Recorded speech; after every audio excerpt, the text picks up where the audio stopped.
Hi everyone, in front of me I've got VIVO X300 Ultra and let me share with you how to turn off running apps on this device.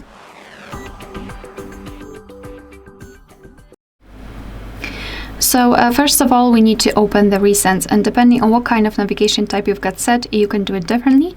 So if you've got the 3-button navigation, simply tap on the button with a square icon or 3 bars icon, depending on which mode or style you've got applied.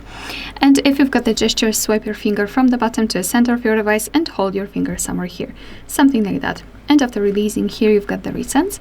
And all you need to do to close all of them is to tap on this X button right in the middle, at the bottom, actually. So now we can open the recents to check, and here we've got no recent items, which means that we just successfully closed all background tabs. Alright, so that will be all. Thank you so much for watching. Please hit the subscribe button and leave the thumbs up.